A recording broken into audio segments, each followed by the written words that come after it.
Okay, welcome to the Chapter 5 review for our Chapter 5 test, which is coming up. I'm going to work some examples of problems similar to what we've been doing in Chapter 5 and also similar to what you might expect to see on the test. My suggestion is to follow through on these, take some notes, make sure you understand how these problems are worked out, and that way you'll probably increase your chances of being successful when it comes to taking the test. Let me remind you that on these tests you get 2 attempts, so make sure that if you're unhappy with your first test score, to take the time, look through your mistakes before retesting. Alright, here we go. We're going to start off with solving some equations. We have proportions here in problems 2, 3, and 4, and just a traditional equation right here in problem 1.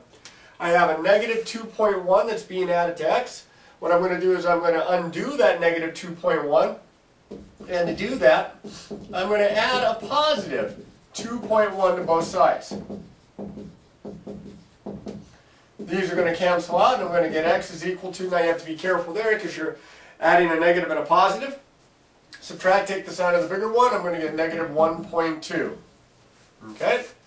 That was pretty straightforward. I think your see problem 2 isn't too bad either. I'm going to solve this proportion. My first step is to cross multiply. So I multiply on this diagonal and I get 4x, and I multiply on this diagonal and I get 3.2 times 2 is 6.4.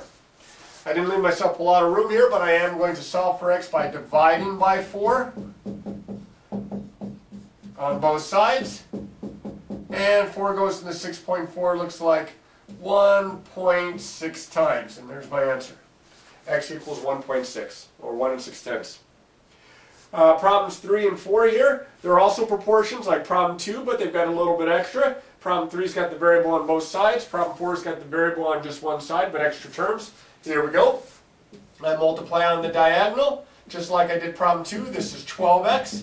I multiply this way. Now I have to be really careful because I'm multiplying 3 times a sum. So what I'm going to do is I'm going to write 3 times all of this, x plus 9 in parentheses, to remind me that I'm going to have to distribute through. I have to multiply the 3 times both terms. I'm going to have to multiply through. I get 12x is equal to 3x plus 27. Now I'm going to solve for x. I've got to get the variable on one side. I'm going to subtract 3x from both sides.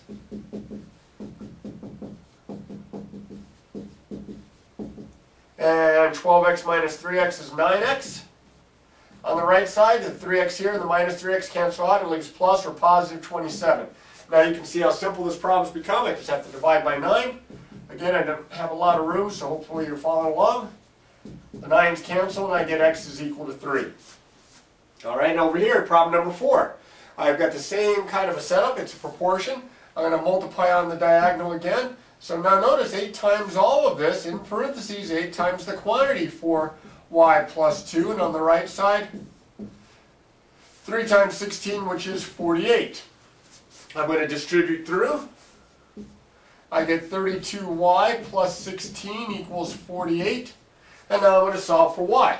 I'm going to subtract 16 from both sides. You always undo the adding or subtracting step first here before undoing the multiplying or dividing. Notice the variable is just on one side, unlike the last problem where the variable is on both sides.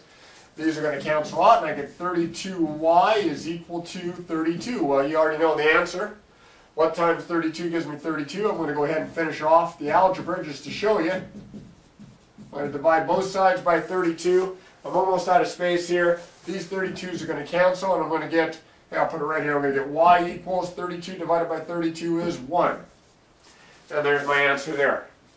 You're definitely going to have proportions, equations like this on your test. So look these over and make sure you understand them. And we'll try some other types of problems here. We're going to clear this off. There we go. These 3 problems here involve proportions that we use to, that we'll need to set up and that we can use to help solve and answer the problem. Let's start with problem number 5 here. Greg can drive his car 30 miles on 1 gallon of gas. How many gallons does he need for a 135-mile trip? Well, I'm going to set up a proportion here. And I'm going to go miles to gallons of gas. He can go 30 miles on 1 gallon of gas. That's my first ratio. 30 is the 1. And then it says how many gallons does he need, how many gallons, that'll be my denominator, does he need for 135 miles, that'll be my numerator, trip. So on my other side here, my ratio was 135, and I'll just call it x. Now I solved this proportion like I did problem number 2. I'm going to cross multiply. That's going to give me 30x is equal to 135. I didn't leave myself very much space, so over here I'm going to divide both sides by 30.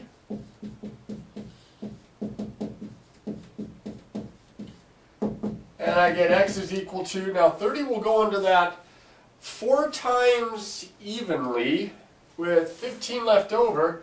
15 over 30 looks like 4 and 15 30ths, or 4.5. So how many gallons of gas does he need for his trip? He needs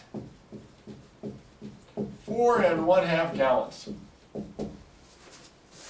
See how I set the proportion up to help me answer the problem, and I was very careful to get the ratios in the same correspondence. Miles to gallons, miles to gallons. If you had them reversed, gallons to miles, it'll still work. Problem number 6. A model airplane is 10 inches long. If the actual airplane is 75 feet long, find the scale of the model. Well, the scale of the model is a little bit like what I had up here, that he could go 30 miles on 1 gallon. It's spaced for 1. We want to know what 1 inch on the model represents on the real airplane.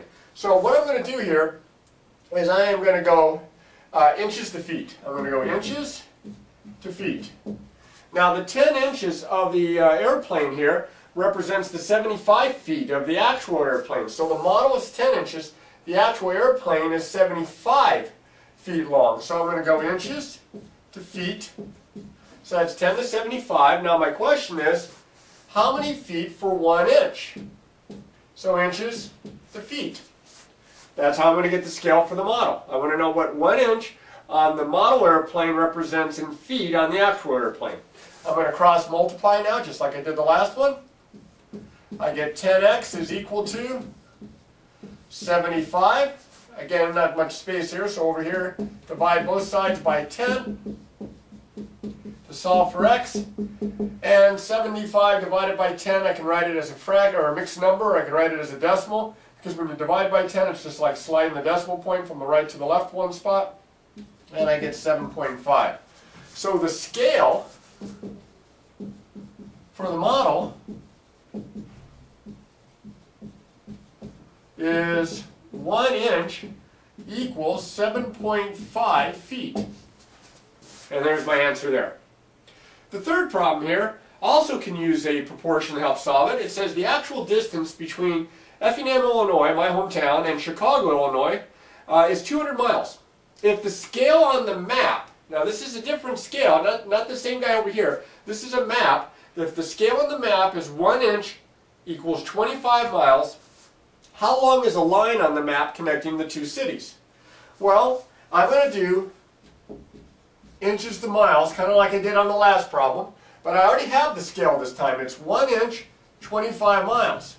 What I want to do is I want to figure out how many inches the line between the two cities on the map is if the actual distance is 200 miles. The miles goes down here in the denominator, so I want to call that x. And just like I did before, I have a proportion. I'm going to cross multiply. I get 200 equals 25x. And again, I don't have much space here, so I'll divide both sides over here, both sides by 25.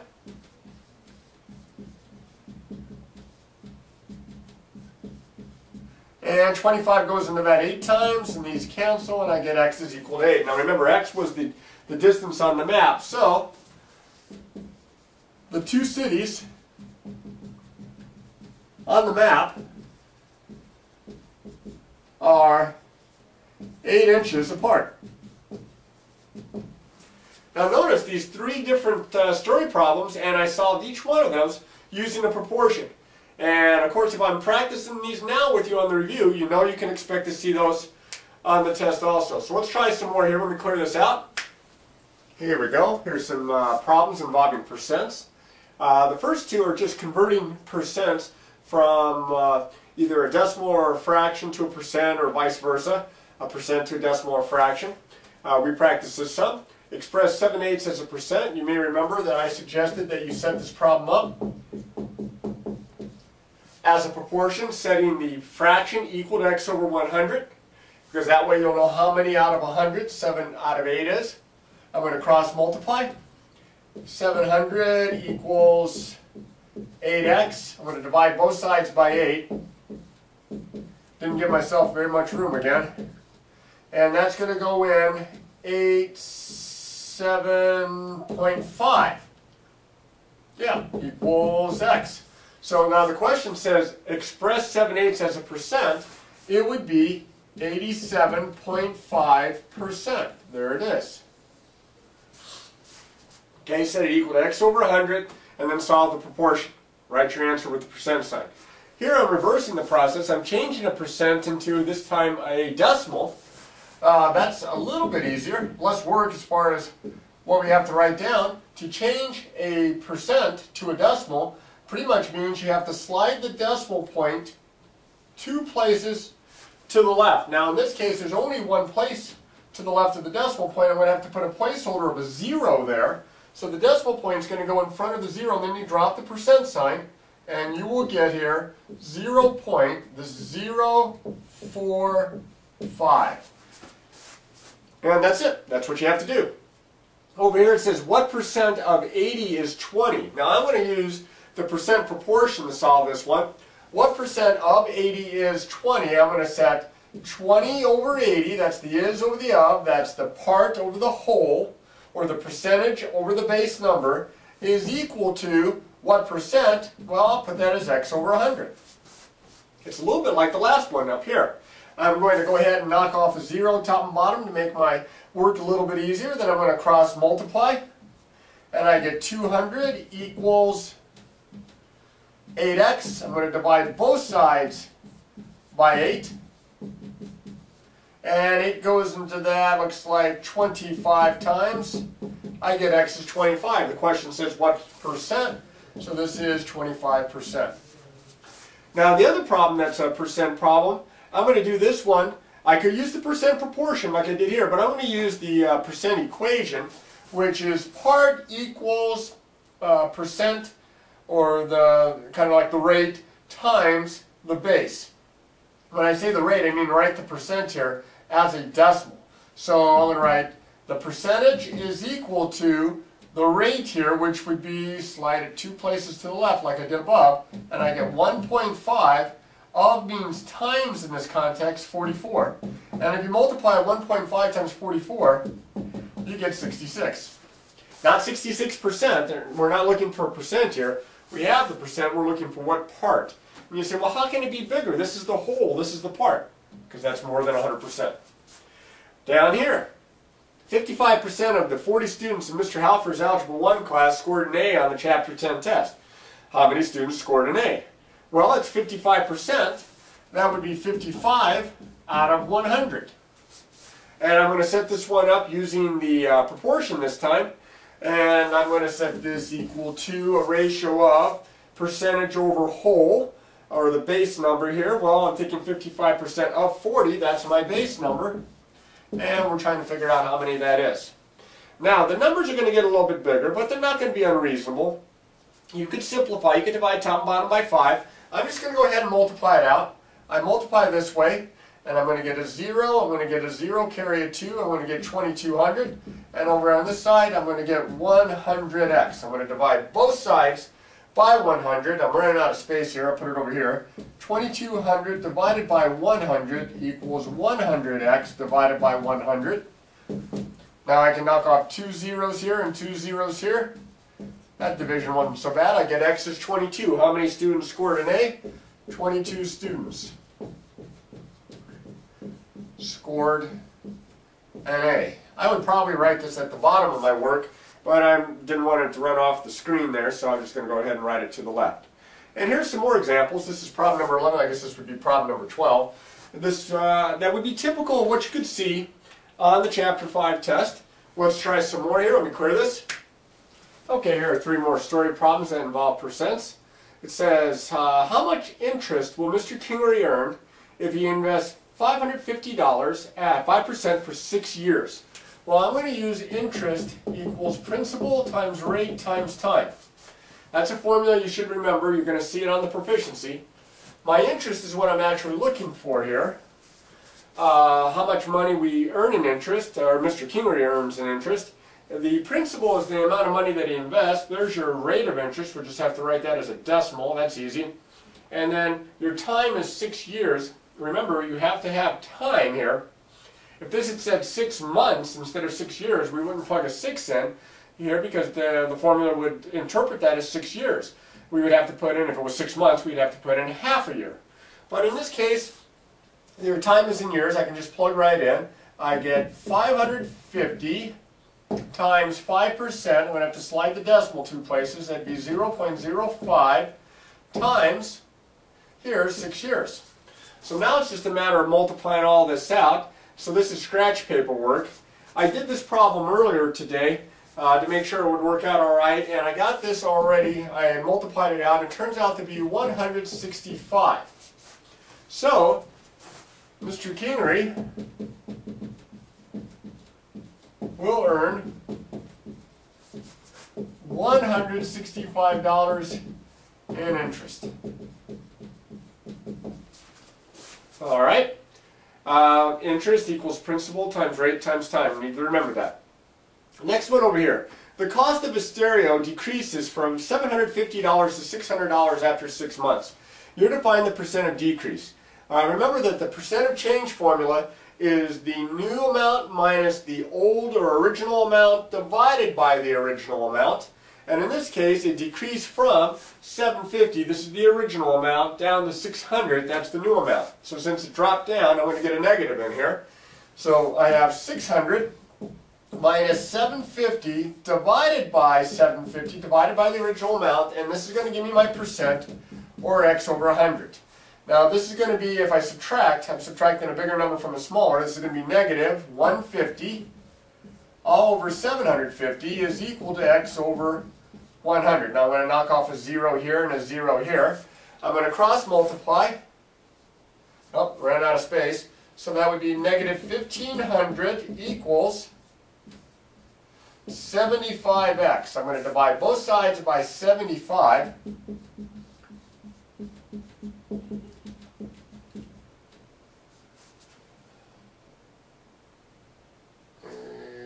Okay, look weird there for a second. And I get x is equal to negative divided by positive is negative, and that's going to go in 20 times. Now the question says find the percent of decrease. It's clearly decreased because it's negative, but my percent of decrease I'm going to write, since I have the word decrease to represent that negative, I don't need to write negative down. The percent of decrease is 20%. The last example here that I have is a discount problem. Pants are on sale for 40% off the list price. If the original price of the pants is $48, find the sale price.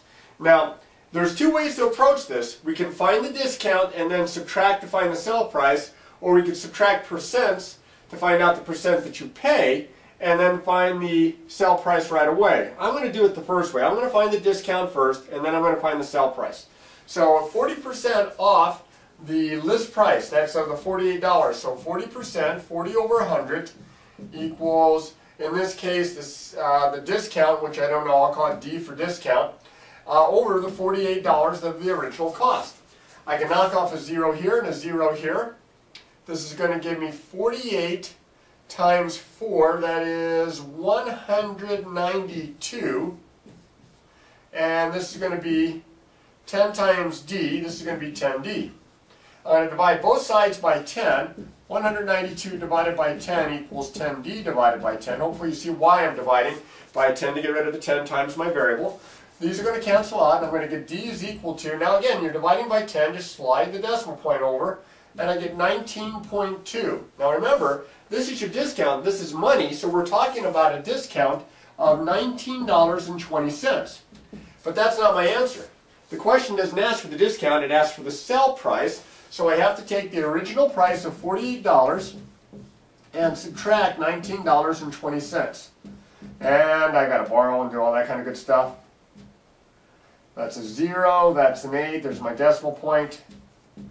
That's an 8, and that's a 2. I'm getting a little messy there. Hopefully you can read that.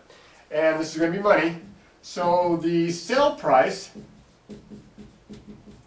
is $28.80. Okay. All right, let me clear this off. We'll work some more. Okay, we have one more percent example here, and then I'm going to do some probability. Mr. Martin buys a bicycle for $120. A state sales tax of 6% is added to the price of the bike. What's the total price? So we have to figure out what the tax is first. So what we're going to do is we're going to find 6% of $120. So that would be 6 over 100 equals how many out of $120? I'm going to solve this just like I've done so many of the others by cross multiplying. I get 720 is equal to 100x. I'm going to divide both sides by 100. Out of space, so I'll put it over here. And I can knock off a 0 here and a 0 here. I'm dividing by 10. That slides at one spot. I get 7.2 equals x. Now the 7.2 represents the tax, so that's $7.20. Now remember, it's a $120 bicycle. So I'm going to have to add the $7.20 in tax, and I get a total price of $127.20. Okay, follow those steps here. Problem number 17. Now remember, probability is the likelihood of something to occur, an event to occur. And in this case, it says find the probability that the name of the month of the year chosen at random begins with a vowel. Alright, so now we know there's 12 months to a year, our calendar year. So we know it's out of 12 because remember, it's the favorable outcomes to the total possible outcomes. We just have to figure out how many start with a vowel, an A, an E, an I, or a U. So we have January, February, March, April, May, June, July, August, September, October, November, December. I count 3. So that would be 3 out of 12, or reduce it to 1/4. So the probability that you just picked a month of the year at random, that it begins with a vowel, is 1/4.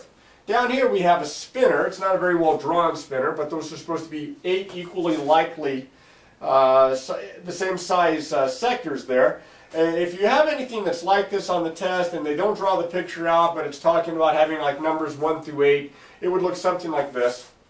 Find the probability of spinning a number that is a multiple of 3. Well, there are 8 choices here.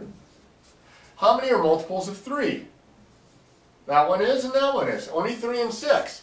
So that would be 2 out of 8, or better known as 1/4. Now it would be nice if all probability problems came out to be like 1/4, as problem 17 and 18 did, but that's not the case. In fact, I'm going to do a couple more here involving probability and odds, and then I think we're going to wrap this up. But let me clear this off first. Okay, here's a probability problem. It says a basketball player has made 105 out of 150 free throws attempted. What is his probability of scoring on a free throw? Now, this is not theoretical probability. This is what we call experimental probability. So it's all based on the statistics that are given here, that he had made 105 out of 150. So what we're going to do is we're going to take just that. We're going to take the free throws scored or made, 105, and we're going to divide that, or write it as a ratio comparing it to the number of free throws attempted, 150.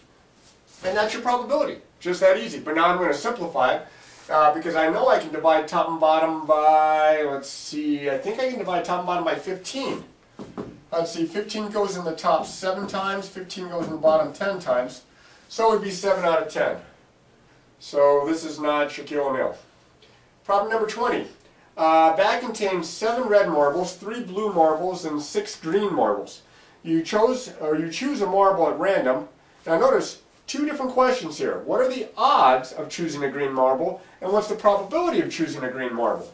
Well, remember, the odds are related to probability, but they're not the same. It's not favorable outcomes to total possible outcomes that probability is. It's favorable to unfavorable. So if we have, let's see, 6 green marbles, we have 10 that are not green marbles. So the odds are 6 to 10 or 3 to 5. Simplifying again. Now notice here the difference in this question. What's the probability of choosing a green marble? Well, there is 6 green out of 16 total, so this would be 6 out of 16. Divide top and bottom by 2, this would be 3/8. And you can see two different answers. They have the same numerator, but the denominators are different. Remember, for odds, it's favorable to unfavorable, and for probability, it's favorable to total. All right, I hope that you were able to make it all the way through this review. It was a kind of a long one, but I wanted to make sure that we covered all the different kinds of problems that you might see. Now, I'm not saying that these are the same problems, because they're not, but they're somewhat similar. They may ask the problem a little differently, but they're the same overall style of problem. And if you have understood these, you should be ready to take that test. And good luck with it now. Take care. And remember, before you take the test, to look over your notes and look through your practice sheets. And always, always, always practice, practice, practice.